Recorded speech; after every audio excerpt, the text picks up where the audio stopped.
70대가 되면, 아니 어쩌면 60대부터 우리는 가끔 그런 생각을 합니다. 혹시 나도 언젠가 요양원에 가게 되지는 않을까 하는 두려움, 혹시 내가 사랑하는 사람들에게 짐이 되지는 않을까 하는 걱정. 솔직히 저도 그랬습니다. 77년을 살아오면서 건강하게 자식들에게 폐 끼치지 않고 내 집에서 편안하게 여생을 보내는 것이 가장 큰 소원이었으니까요. 하지만 저의 77년 인생에 예기치 않은 2달의 시간이 찾아왔습니다. 아주 짧은 시간이었지만 저는 뼈저리게 느꼈습니다. 제가 그토록 피하고 싶었던 요양원이라는 공간에서 말이죠. 사고는 예고 없이 찾아왔고 저는 잠시 요양원에 머물게 되었습니다. 처음에는 막막하고 앞이 보이지 않는 듯 했습니다. 이제 내 삶은 어떻게 되는 거지? 하는 절망감도 들었고요. 하지만 신기하게도 그 2달은 제 인생에서 가장 소중하고 놀라운 깨달음을 안겨주었습니다. 그곳에서의 시간은 단순히 아픈 몸을 회복하는 기간이 아니었습니다. 오히려 제가 앞으로의 인생을 어떻게 살아가야 할지, 무엇이 정말 중요한지를 가르쳐준 인생 학교와도 같았습니다.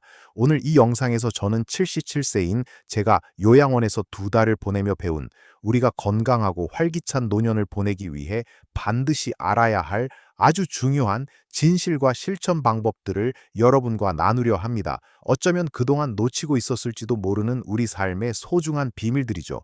끝까지 시청하시면 여러분을 깜짝 놀라게 할 이야기가 기다리고 있습니다. 처음 요양원에 들어섰을 때 저는 낯선 환경과 사람들에 둘러싸여 불안하고 외로웠습니다. 하지만 며칠이 지나자 그곳의 일상이 눈에 들어오기 시작했습니다. 가장 먼저 제 눈에 들어온 것은 바로 움직임이었습니다. 많은 분들이 침대에 누워 있거나 휠체어에 앉아 계셨죠. 스스로 몸을 움직이는데 어려움을 겪는 분들이 정말 많았습니다. 간병인이나 요양보호사의 도움 없이는 식사를 하거나 화장실에 가는 것조차 힘들어하는 모습을 보면서 저는 충격을 받았습니다. 아, 내가 지금 이렇게 건강하게 2발로 서서 움직일 수 있다는 것 자체가 얼마나 큰 축복인가 하고 깨달았죠. 그제야 저는 요양원에 오기 전까지는 너무나 당연하게 여겼던 내 몸을 내 뜻대로 움직이는 것이 얼마나 중요한 일인지 온몸으로 실감했습니다. 그때부터 저는 아무리 힘들어도 매일 작은 움직임을 시작했습니다. 처음에는 침대에서 팔다리를 조금씩 움직이는 것부터 시작했어요.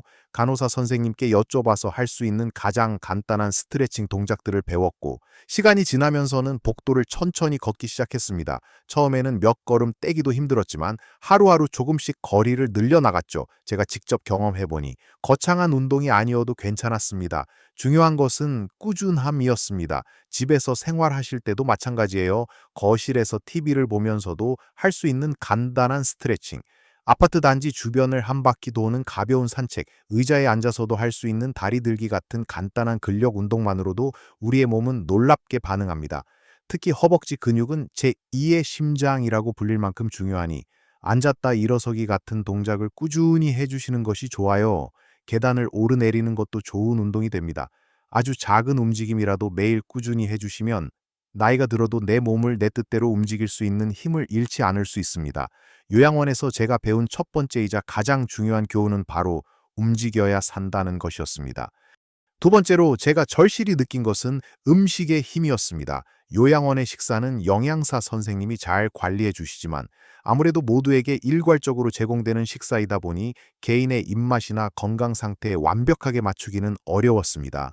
어떤 날은 음식이 잘 맞지 않아 식사를 거르는 분들도 보았고, 충분한 영양 섭취가 이루어지지 않아 기운이 없어 보이는 분들도 있었습니다. 저는 그때 깨달았습니다. 우리가 직접 내 손으로 고르고 내 입맛에 맞게 조리해서 먹는 식사가 얼마나 감사하고 소중한 것인지 말이죠. 우리가 집에서 직접 요리하고 음식을 선택할 수 있다는 것은 엄청난 특권입니다. 특히 나이가 들수록 단백질 섭취가 정말 중요하다는 것을 느꼈습니다. 요양원에 계신 분들 중에는 근육이 많이 줄어들어 힘들어하는 경우가 많았습니다. 근육은 단순히 힘만 주는 것이 아니라 면역력 유지에도 필수적인 요소입니다. 매 끼니마다 손바닥만 한 크기의 단백질 식품을 꼭 드시려고 노력해보세요. 콩으로 만든 두부, 생선, 살코기, 계란 등이 좋은 단백질원입니다. 비싼 보충제를 먹을 필요도 없어요. 우리 주변에서 쉽게 구할 수 있는 건강한 단백질 식품을 충분히 섭취하는 것이 중요합니다. 그리고 물입니다. 제가 요양원에 있을 때 많은 분들이 물을 잘 마시지 않아 변비나 피부 건조함으로 고생하는 것을 보았습니다. 물은 우리 몸의 신진대사를 원활하게 하고 노폐물을 배출하며 체온을 조절하는 등 생명 유지에 필수적인 요소입니다. 하루에 8잔 이상, 목마름을 느끼기 전에 꾸준히 물을 마시는 습관을 들이는 것이 좋습니다. 한 번에 많이 마시기보다는 조금씩 자주 마시는 것이 도움이 됩니다. 따뜻한 보리차나 옥수수차도 좋고요. 이러한 식습관과 수분 섭취는 우리가 집에서 건강한 몸을 유지하며 활기찬 생활을 이어가는 데 기초가 됩니다. 제가 요양원에서 보고 배운 이러한 움직임과 영양의 중요성은 앞으로 제가 어떻게 살아야 할지에 대한 명확한 지침이 되어 주었습니다. 요양원에서 제가 배운 세 번째 교훈은 바로 마음의 근육을 단련하는 것이었습니다. 신체적인 건강만큼이나 중요한 것이 바로 정신적인 활력이라는 사실을 깨달았죠. 많은 어르신들이 몸은 아프지 않아도 무기력해 보이거나 우울해하는 모습을 보았습니다. 새로운 자극 없이 단조로운 일상이 반복되면서 뇌 활동이 줄어드는 것을 느꼈습니다. 저는 그곳에서도 가만히 있지 않았습니다. 작은 그림책이라도 읽었고 간호사분께 부탁해서 신문을 구해보기도 했습니다. 스마트폰으로 간단한 퍼즐 게임을 하거나 자식들과 통화하며 바깥 세상 이야기를 듣는 것만으로도 머리가 맑아지는 것을 느꼈죠. 집에서 계실 때도 마찬가지입니다. 끊임없이 뇌를 자극하고 새로운 것을 배우려는 노력이 중요합니다. 꼭 거창한 것이 아니어도 좋아요. 예를 들어 요즘은 스마트폰으로 할 수 있는 것이 정말 많지 않습니까? 유튜브에서 평소 관심 있던 분야의 영상을 찾아보거나 친구나 자식들과 영상 통화를 해보는 것도 좋은 방법입니다.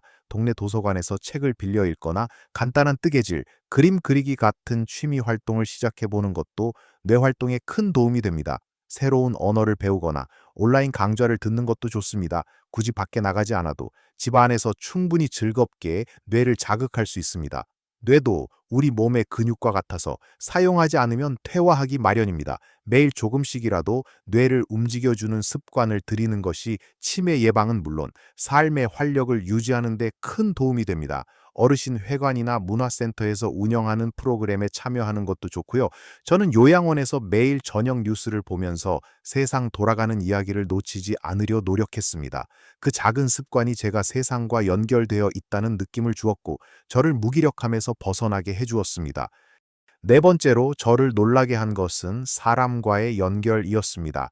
요양원에는 많은 분들이 함께 생활하지만 의외로 고독해하는 분들도 많았습니다. 가족의 방문이 뜸하거나 주변 사람들과 소통하지 않으려 하는 경우도 있었죠. 저는 그때 깨달았습니다. 아무리 좋은 시설에서 돌봄을 받더라도 마음을 나눌 사람이 없으면 삶이 얼마나 황량해질 수 있는지를요. 저는 먼저 다가가 다른 어르신들과 짧게라도 대화를 나누려 노력했습니다. 작은 미소, 짧은 인사가 서로에게 큰 힘이 된다는 것을 알게 되었죠.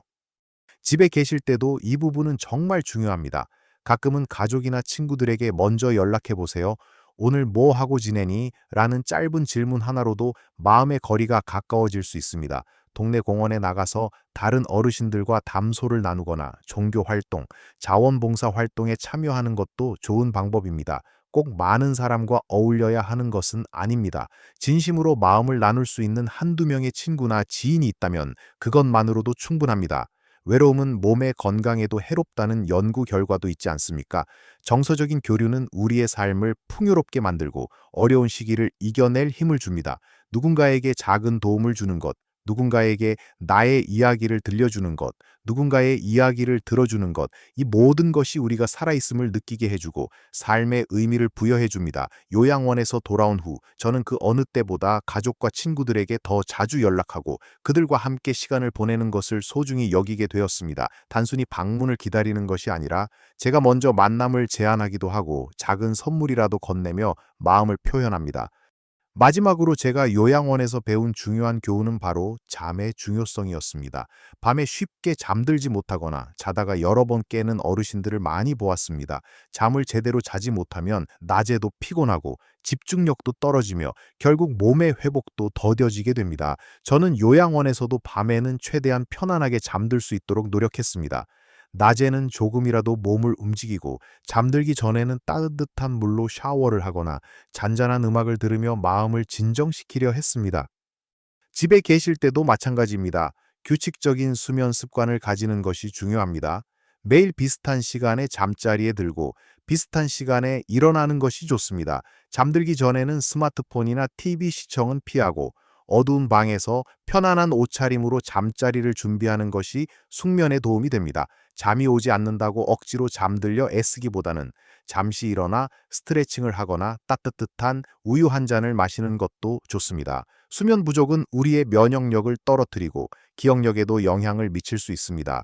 충분하고 질 좋은 잠은 우리 몸과 마음을 재충전하고 다음 날을 활기차게 시작할 수 있는 에너지를 줍니다. 이 5가지 교훈은 제가 요양원에서 얻은 가장 소중한 지혜들이었습니다. 지금까지 제가 77세의 요양원에서 2달을 보내며 배운 인생의 소중한 지혜들을 여러분과 함께 나누어 보았습니다. 다시 한번 정리해보면, 첫째는 매일 꾸준히 몸을 움직이는 것의 중요성입니다. 거창한 운동이 아니더라도 좋습니다. 둘째는 단백질 위주의 균형 잡힌 식사와 충분한 물로 우리 몸의 기초를 튼튼히 하는 것이고요. 셋째는 새로운 것을 배우고 뇌를 자극하며 정신적인 활력을 잃지 않는 것입니다. 넷째는 사랑하는 사람들과 마음을 나누고 사회와 연결되어 외로움을 극복하는 것이며, 마지막 5째는 규칙적이고 질 좋은 잠으로 몸과 마음을 회복하는 것입니다. 사실 요양원에서 보낸 그 시간은 제게 고통만 준 것이 아니었습니다. 오히려 제가 얼마나 소중한 삶을 살고 있었는지, 그리고 앞으로 남은 시간을 어떻게 더 의미 있게 채워 나가야 할지를 깨닫게 해준 소중한 지혜를 얻는 시간이 되었죠. 처음에는 절망스러웠던 그 경험이 지금은 제 삶을 더 감사하게 여기고 하루하루를 더욱 충실하게 살아갈 수 있도록 만들어 주었습니다. 요양원에서 돌아온 저는 예전보다 훨씬 더 건강하고 더 행복하며 삶에 대한 열정으로 가득 차 있습니다. 제가 얻은 가장 큰 깨달음은 바로 이것이었습니다. 요양원에 가지 않기 위해서가 아니라 내 인생을 더욱 풍요롭고 행복하게 살기 위해서 이러한 습관들을 실천해야 한다는 것을 말입니다. 두려움 때문에 움직이는 것이 아니라 삶을 사랑하기 때문에 움직이는 것이죠.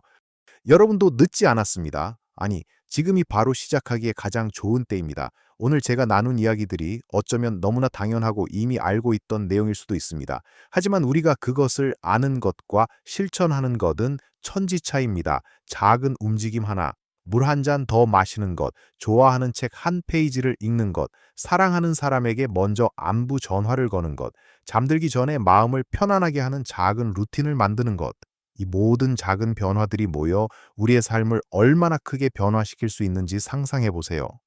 저는 이제 매일 아침 눈을 뜨면 오늘 내가 무엇을 움직이고, 무엇을 먹고, 무엇을 배우고, 누구와 소통하며 어떻게 편안하게 잠들 수 있을까를 생각합니다. 그리고 그 작은 실천들을 즐겁게 해나가고 있습니다. 이 영상이 여러분의 마음에 작은 울림을 주었다면 아래 댓글로 여러분의 생각이나 경험을 나눠주세요. 저의 이야기가 여러분에게 조금이나마 용기와 영감을 주었기를 바랍니다.